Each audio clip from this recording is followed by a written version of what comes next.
You're watching DW News from Berlin, and this is Ask DW, where we take today's top story and discuss it with your questions. Today, it's the results of the French election, and we're asking who really won. Today, French President Emmanuel Macron refused to accept the resignation of his Prime Minister, Gabriel Attal. Attal offered to quit as a result of what voters decided Sunday in the second round of snap parliamentary elections. Attal agreed to stay on for a bit longer, but what did the voters decide on Sunday?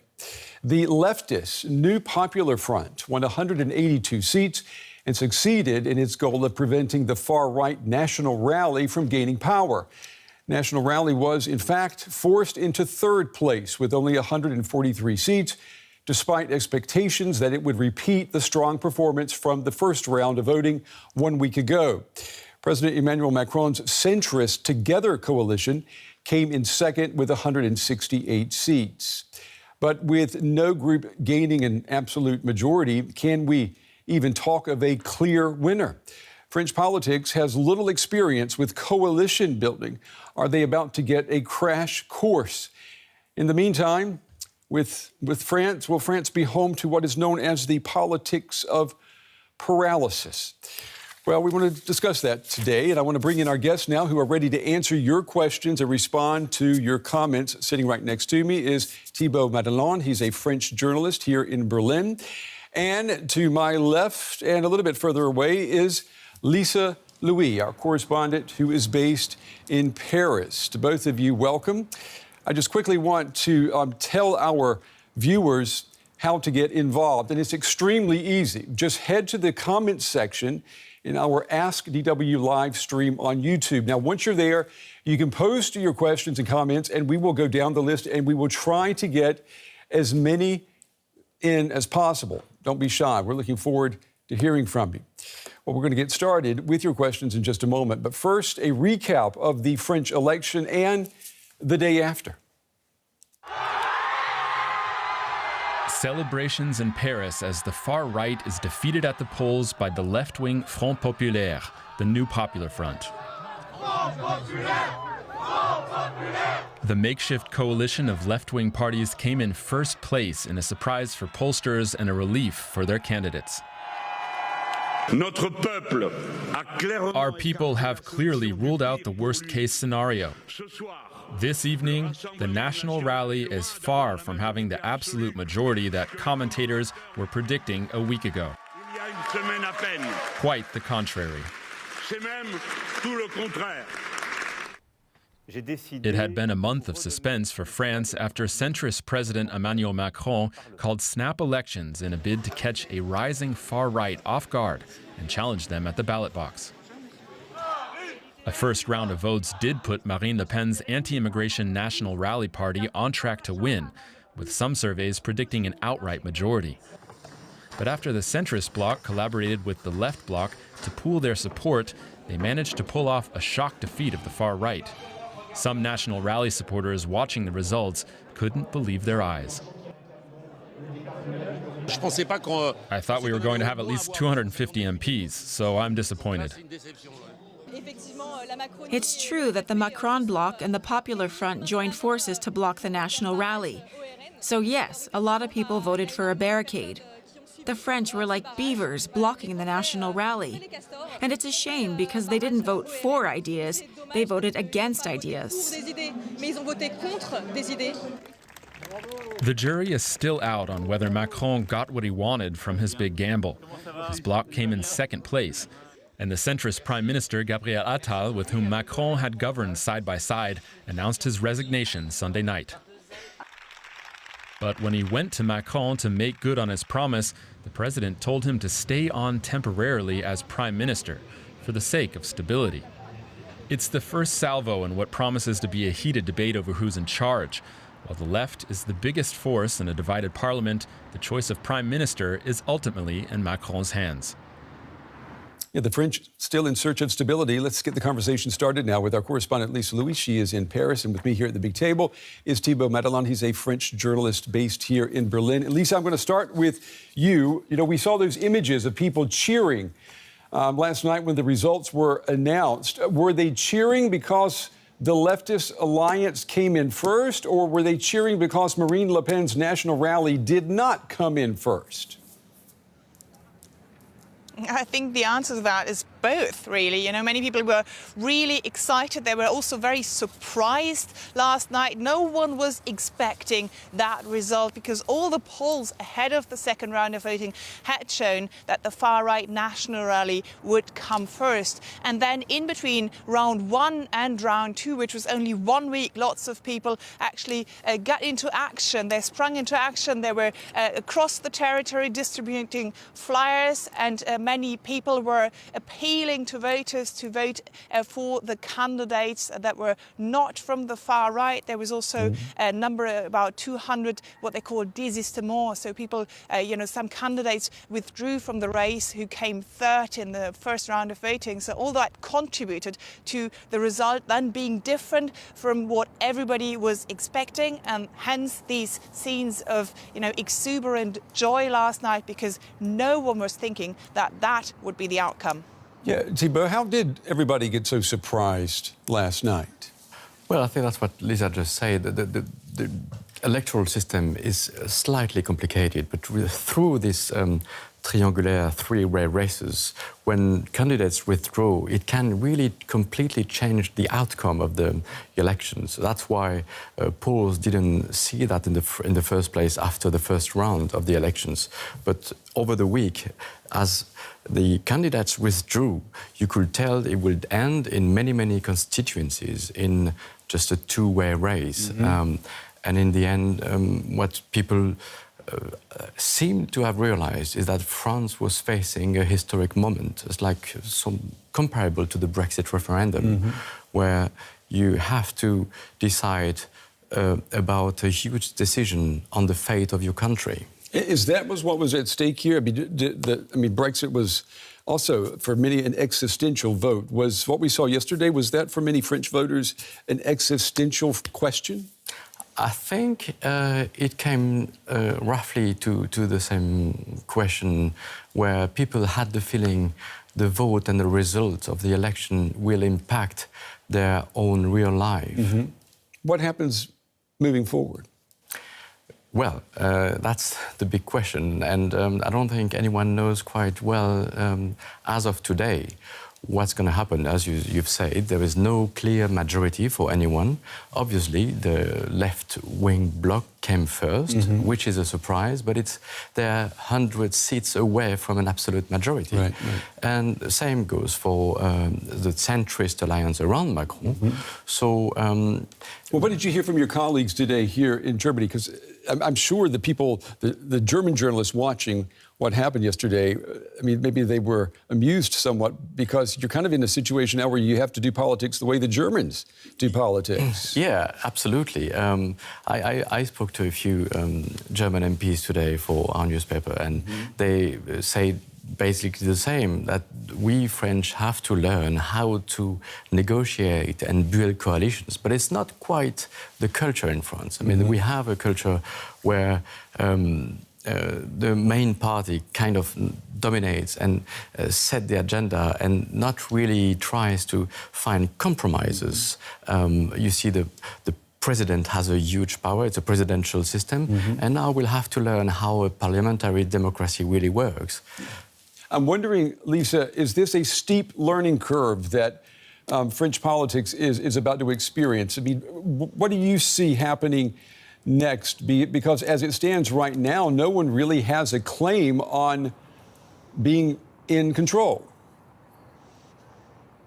Well, absolutely. As Thibault just said, the French really will have to learn how to form and how to work in coalitions. I've been speaking with a few new members of parliament and old members of parliament that returned to their offices today, here right behind me at the National Assembly today. And they were, I was asking them, how are you going to make this work? And they said, I think we should be in charge. That was someone from the center. And then I talked to someone from the left saying, I think we should be in charge. And everyone actually wanted to impose their own agenda, their own program. I think there's still a lot of leeway. They actually have to walk many, many miles to find some kind of compromise and work together.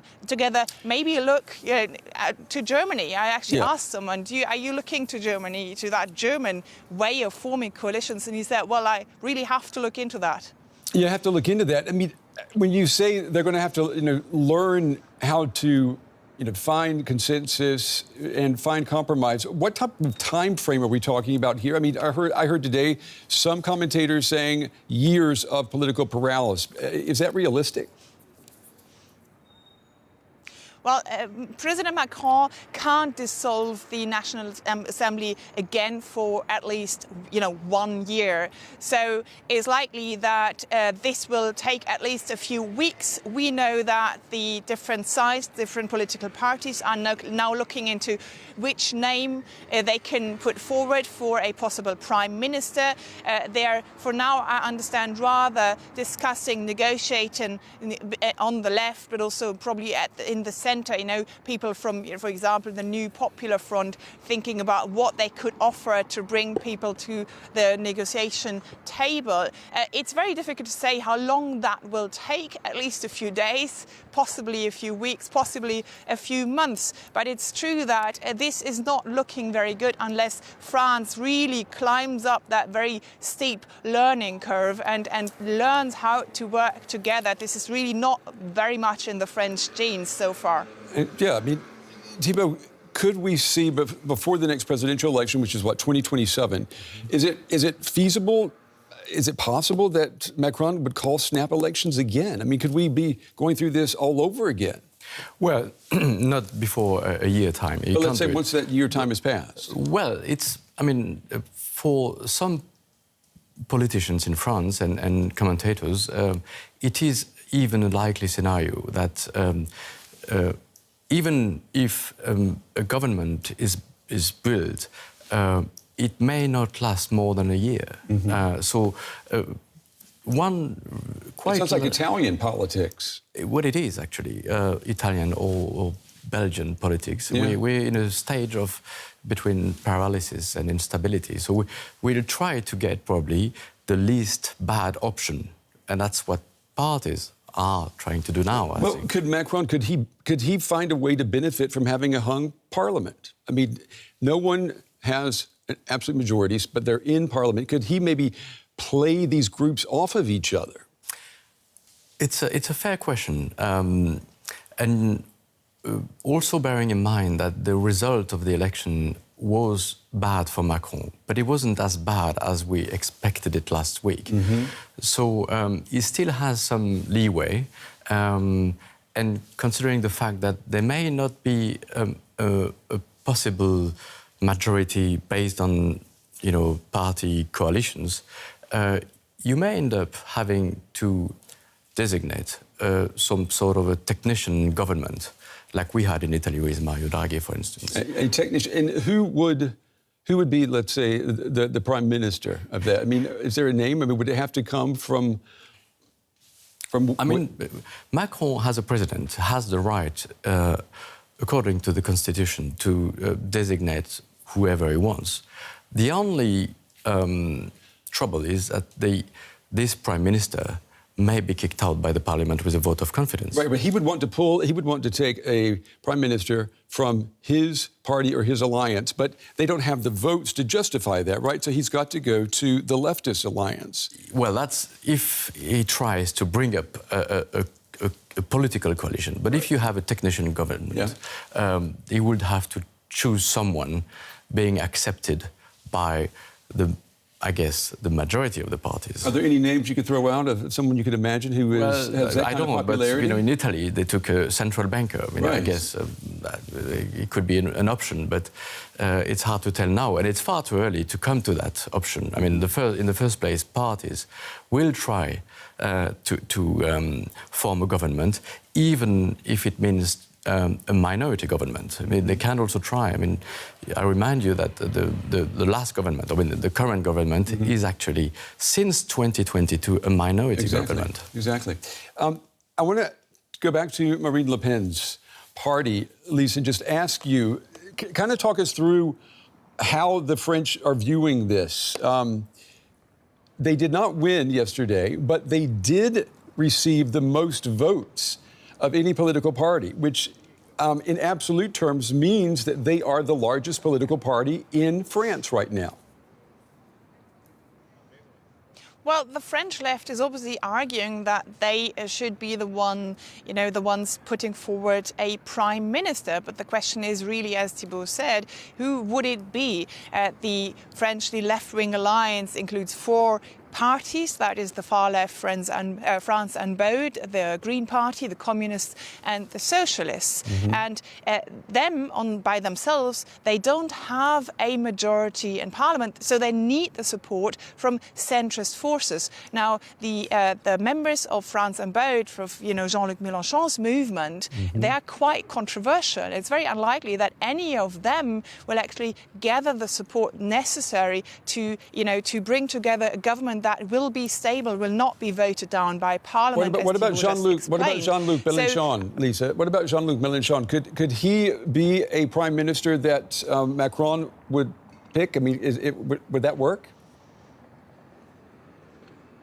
I don't think it would really. See, I mean, everybody, even members of his own movement, even members of the left-wing alliance are saying Jean-Luc Mélenchon should not be prime minister. The problem is that he is such a divisive figure here in France that it would be very, very difficult for him to get the support of members of other parties. Actually, the president said ahead of the second round of voting that he would not recommend that. He was talking about the extremes, so that he would be the rampart, his party would be the rampart against the far right, but also the far left. And with that, he was talking about LFI, about France Unbowed, and obviously Jean-Luc Mélenchon, who's been criticized for anti-Semitic remarks in the past, for not condemning the Hamas attack in October in Israel, for not calling them terrorists. So he's so divisive that it's very unlikely that he might be a prime minister bringing together forces from different sides. Yeah, that doesn't sound very promising.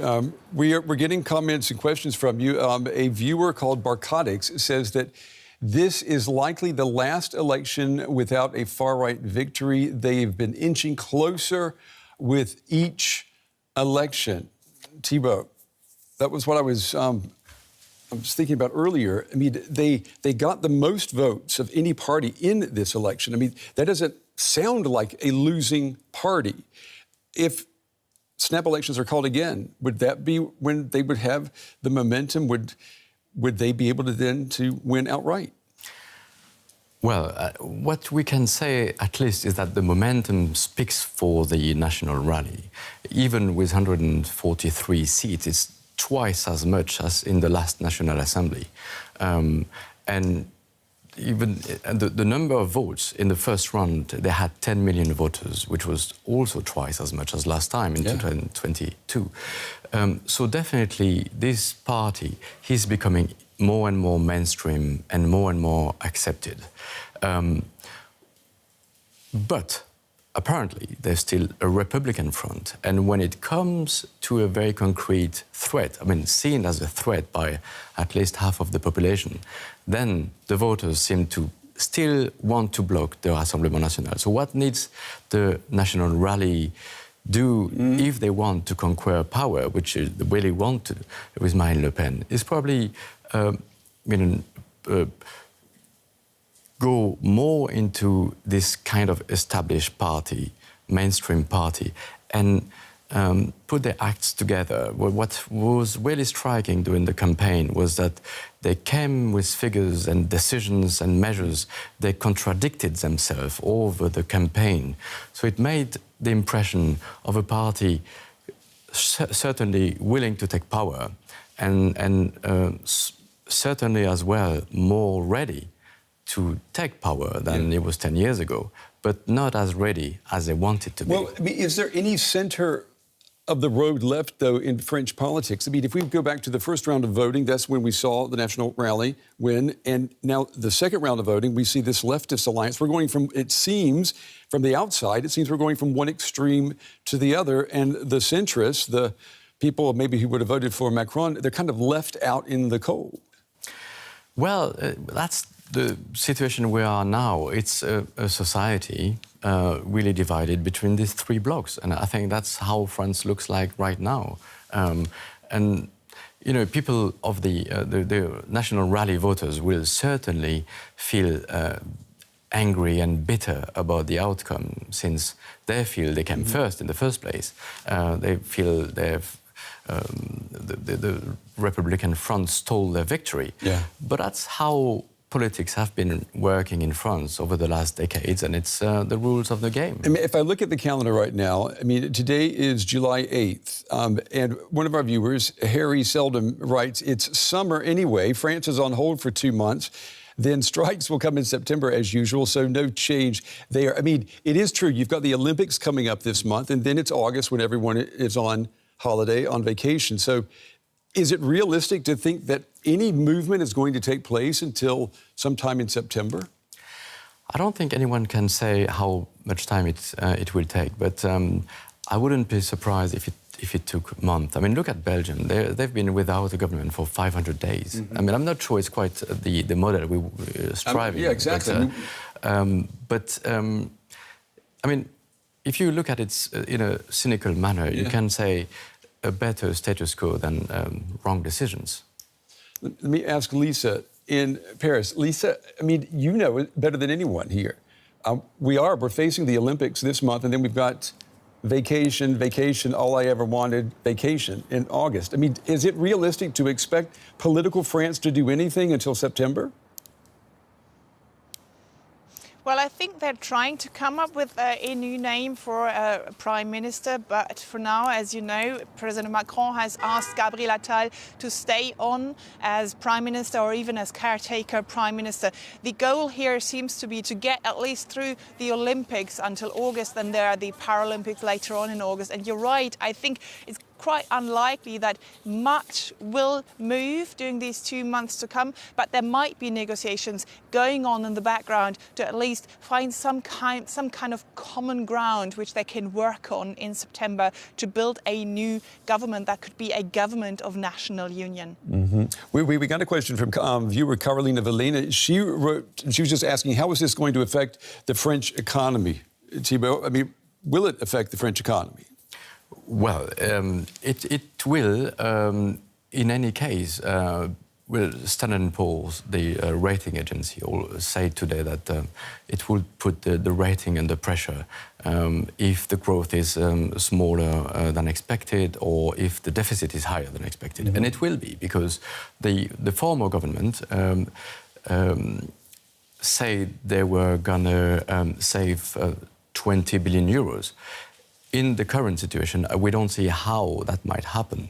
So that's one thing, and it will surely make markets nervous. And the longer it gets, the more markets might get nervous, and the more there is a danger on the growth of France and of the European Union. Lisa, what would you say about this? I mean, most cities at least anticipate an economic bump when they're hosting the Olympics. What happens afterwards is a different story, but is that the French situation at the moment? Well, I've actually looked into that in stories I did in the past, and actually when you look at the economics, there is a slight bump, but Olympic Games don't have a huge impact on the host country's economy overall. When we talk about, investors' reactions to yesterday's results, when you look at the markets, as Thibault just said, they are a bit nervous. There was actually some volatility on European markets, but it looks like investors are for now really watching what's happening in France. They might have reacted in a more drastic way if the far-right national rally had come to power. For now, it looks like France might face a period of standstill, and that means that the country will not move forward very much, but it doesn't mean that the economy will crumble either. Thibault, we've got several comments from actually lots of viewers here. The comment is, what about Marine Le Pen's national rally creating a coalition of the far right? I mean, pulling people away from these other alliances. Do you see that as a possibility? You mean in France, Yeah, in not France. in the European Parliament? Right. I'm talking about in France, yeah. Well, they've started already since they've convinced the head of Les Républicains, which is a centre-right party comparable to the CDU in Germany. And the head of the party already joined the National Rally, which was a very controversial decision. He got kicked out of his party, or at least the other members of the party tried to kick him out. I'm sure the National Rally will try to convince some more members of that party, and they have roughly 60 seats, so it may be a pool they can dig into. But before they succeed, it seems a very, very long way before they manage to get more than 20, 30 seats. So I don't see that happening now. You say that, Thibault, but they won in the first round of voting, right? They came in first place. And what is to stop them from increasing in popularity? Not increasing in popularity, I think it's going to happen anyhow. The question is whether for that election, after that election, they manage to get some people moving from one camp to the other. That, I think it's rather unlikely that it happens in big figures. But what you're saying is that, what you're asking is whether the people in the end vote for them. I think the likeliest scenario is that at some stage, if the country becomes actually paralyzed, you may have another election in a year, but you can't repeat the same game every year until 2027. But isn't that though what Marine Le Pen is hoping will happen, that elections will be called again, and that the frustration among people in the public will be so great that it will feed into the National Rally? It will, and at some stage, it might also force Emmanuel Macron to step down, which up until now he firmly rejected. But it's hard to imagine a president leading a country for another 3 years if the country itself is paralyzed.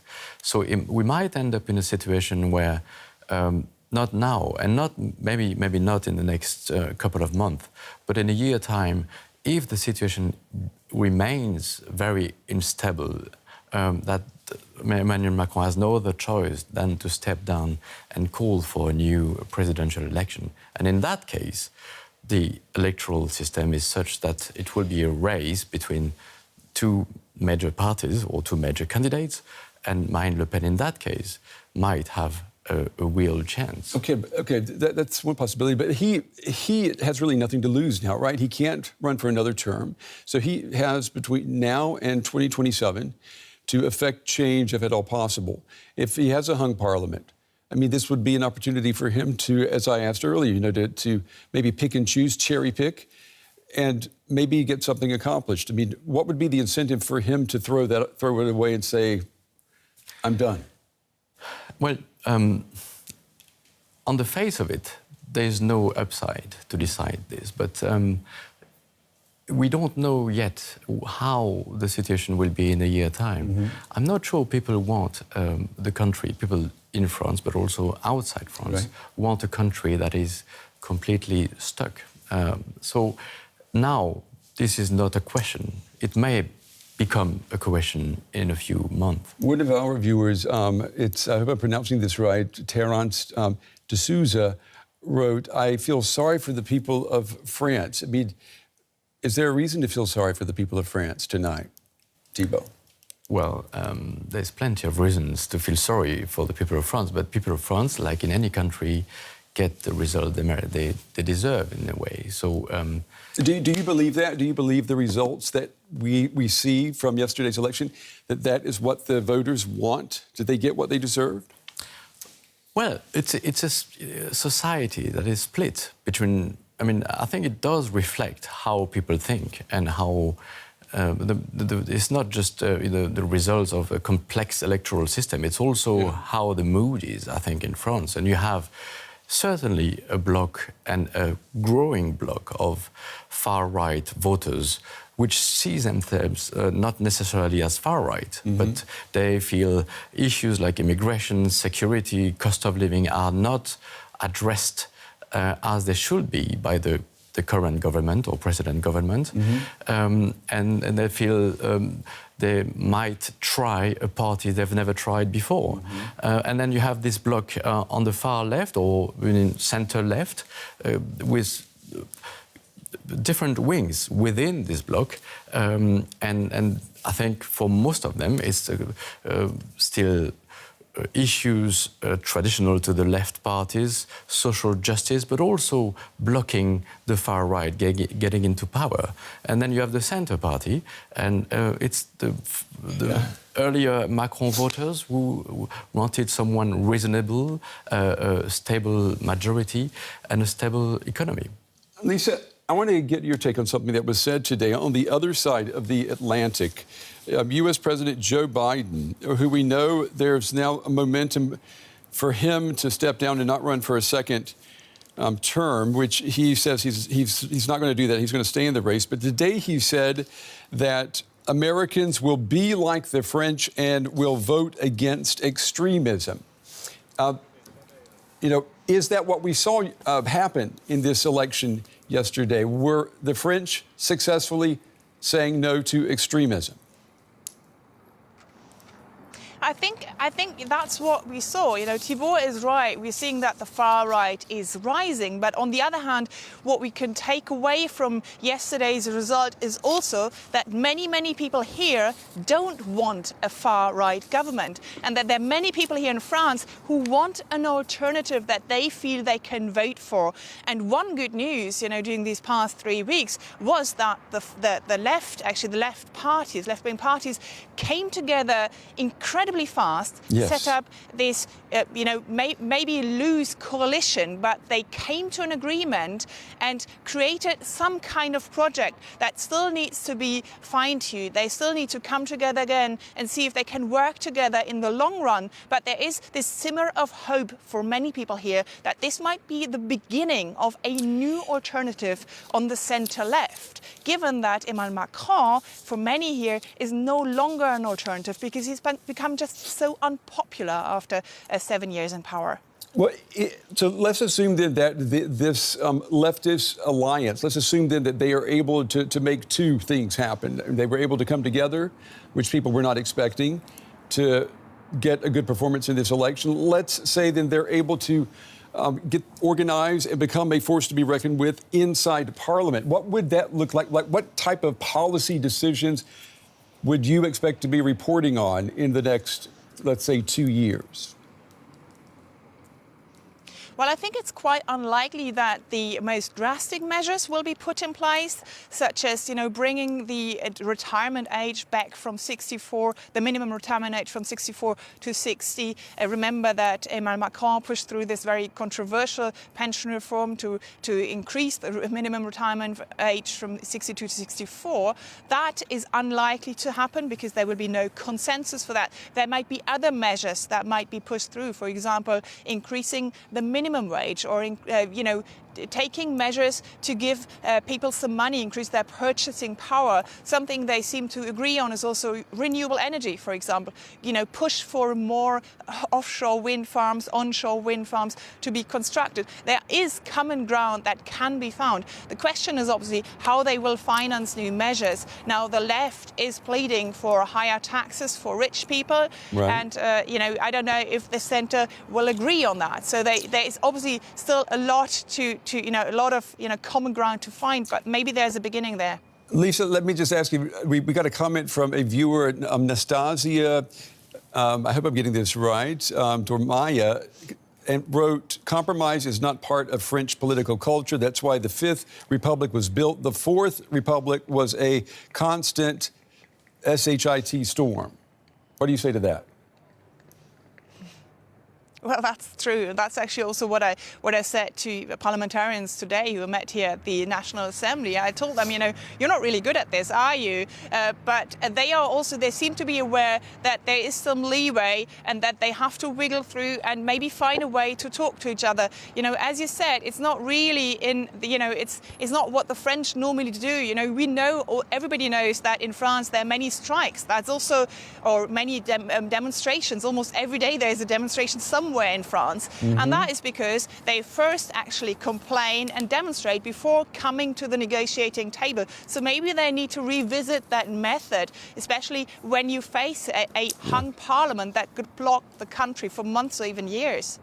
We've got another question coming from our viewer, Carolina Velena. She is asking how much power would a new prime minister have? I mean, would they have a lot of influence on the parliament? Thibault. I mean, would that change? I mean, the role of the prime minister would not change, would it? Or would it? Well, it might change. If we come to a situation where the prime minister is actually designated by the parliament and really the result of negotiations, he or she will be in a position to not only pursue a political agenda if they have the majority, but also to have some weight against the president. I think what we used to have in France is, at least over the last years with Emmanuel Macron, but also under Nicolas Sarkozy, is a president, a very vertical sort of president, and with a prime minister executing the orders, in a way, of the president. The chance, if we look at it positively, is that you may, if we're lucky, have a prime minister being designated by parties and having really some sort of power in front of the president. But that's the optimistic scenario. Yeah, that would be a major overhaul of the system, right? It will be a change, and certainly we're entering a new era.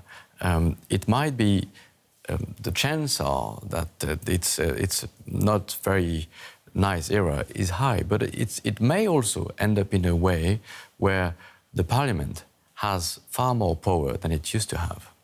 What do you say, Lisa? Do you see that also happening? I think that, yes, that's very likely to happen. If you look at the French constitution, it's not that clear-cut. It's not like the president has all the power. That's just French tradition. But actually, the prime minister here is in charge of domestic policies. So it might be that President Macron needs to make more compromises and not decide by himself, as he liked to do over the past 7 years, to make this work with this hung parliament. We've got a comment coming in, Lisa, from a viewer named Reinhard98. He says that the center and right wing got 75% of the vote. The left got just 25%. They do not represent France. What do you say to that? Well, they've got more seats in Well, I'd say that they've got more seats. When you look at the different blocs, that's really what counts. The biggest bloc is the left-wing alliance, and they need to be at the negotiating table. We said earlier that they don't have a majority, they don't have an absolute majority, but the others don't either. And it's very unlikely that we'll see the far-right National Rally work together with the centre. So, you need to find a coalition or some kind of loose working cooperation for this to work out. And this can't work out between the far right and many others. I mean, Thibault said earlier that some of the Republican parliamentarians might go and join the far right, but I'm quite sure, at least right now, that no one from the left and very, very few people from the centre would join them. So they wouldn't be able to make it work. What about this claim? And I think if I'm understanding the comment correctly here, I mean, it's one person, one vote. That's what seems to be missing in all of this. That because of this tactics that were being used for the second round of voting, you got a result that maybe does not reflect what the absolute numbers would reflect. I mean, do you see frustration building in France as a result of that? I mean, will people start saying my vote doesn't count?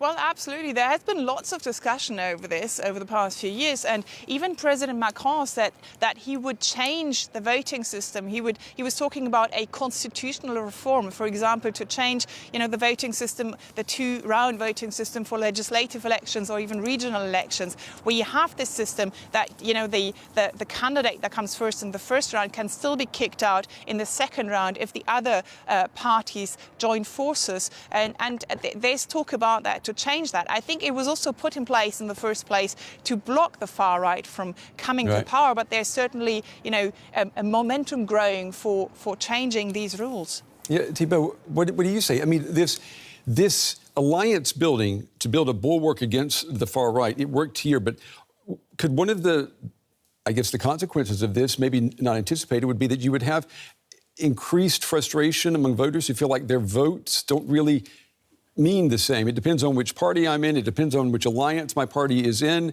One person, one vote just doesn't hold water anymore.